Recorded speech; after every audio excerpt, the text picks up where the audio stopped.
कृष्ण अर्जुन को सावधान करते हुए कहते हैं कि कठोर तप में लीन रहने से कोई सफलता प्राप्त नहीं कर सकता और इसलिए मनुष्य को अपने खान पान, कार्यकलापों, आमोद प्रमोद और निद्रा को संतुलित रखना चाहिए।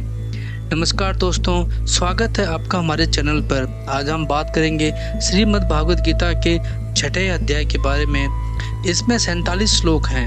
श्री कृष्ण कर्म योग और कर्म संन्यास को 5वें अध्याय से इस 6ठे अध्याय में भी जारी रखते हैं और अध्याय 6 में भगवान श्री कृष्ण अर्जुन को ध्यान योग के मार्ग की महत्ता और विधि समझाते हैं। यह अध्याय आत्म संयम, मन की एकाग्रता और ध्यान की प्रक्रिया पर केंद्रित है। श्री कृष्ण बताते हैं कि ध्यान योग के माध्यम से आत्मज्ञान और परम शांति प्राप्त की जा सकती है। योग की परिभाषा। श्रीमद् भागवत गीता में योग का मतलब है भगवान से जुड़ना या मिलना। ध्यान योग आत्मा को परमात्मा से जोड़ने और मन, बुद्धि और इंद्रियों को नियंत्रण करने का मार्ग है। योगी वह है जो निस्वार्थ कर्म करता है और ध्यान के माध्यम से आत्म साक्षात्कार करता है। ध्यान योग आत्मा का ज्ञान प्राप्त करने और मानसिक शांति की स्थिति में स्थिर रहने की प्रक्रिया है।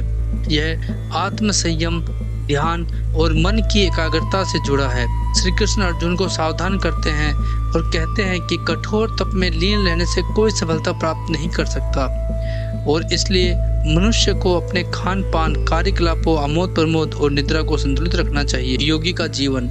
योगी का जीवन संयमित और संतुलित होता है।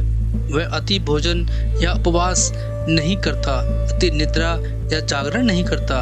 उसके जीवन में हर कार्य में संतुलन होता है। कोई भी सांसारिक कामनाओं का त्याग किए बिना सन्यासी नहीं बन सकता। ध्यान की विधि। ध्यान योग के लिए आवश्यक है कि योगी एकांत स्थान पर जाके अपने मन को नियंत्रित करे, शरीर को स्थिर रखे और अपनी दृष्टि को नासिका के अग्रभाग पर स्थिर करे। मन को हर प्रकार की चिंता और विक्षेप से मुक्त कर ईश्वर का ध्यान केंद्रित करे।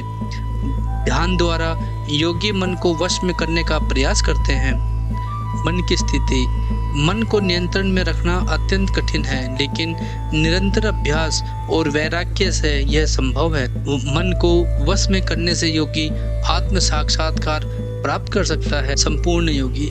संपूर्ण योगी वह है जो सभी प्राणियों को अपने समान देखता है और सभी के प्रति करुणा और मित्रता का भाव रखता है। ऐसा योगी शांति और संतोष का अनुभव करता है। अर्जुन की शंका। अर्जुन पूछते हैं कि यदि कोई व्यक्ति ध्यान योग में असफल हो जाए तो उसका क्या होता है। श्री कृष्ण बताते हैं कि ऐसा व्यक्ति अगले जन्म में अच्छे कर्मों के फल स्वरूप उन्नत परिवार में जन्म लेता है और पुनः ध्यान योग का अभ्यास करके मोक्ष प्राप्त कर सकता है। सर्वोत्तम योगी। श्री कृष्ण कहते हैं कि सभी योगियों में वही सर्वोत्तम है जो संपूर्ण श्रद्धा और भक्ति के साथ मुझ में तल्लीन रहता है और मुझ में विश्वास रखता है। सच्चा योगी अपनी चेतना को भगवान के साथ एकीकृत करके समान दृष्टि से सभी जीवों में भगवान और भगवान को सभी जीवों में देखता है। वे जो मुझे सर्वत्र और प्रत्येक वस्तु में देखते हैं, मैं उनके लिए कभी अदृश्य नहीं होता और वो मेरे लिए कभी अदृश्य नहीं होते। अगर हम 6ठे अध्याय के निष्कर्ष के बारे में बात करें तो ध्यान योग अध्याय में श्री कृष्ण बताते हैं कि मन की एकाग्रता और आत्म संयम के द्वारा व्यक्ति आत्मज्ञान और परम शांति प्राप्त कर सकता है। ध्यान योग की विधि और उसकी महत्ता को विस्तार से समझाते हुए श्री कृष्ण ने स्पष्ट किया कि निरंतर अभ्यास और वैराग्य के मन को नियंत्रण करके सच्चे योगी बना जा सकता है।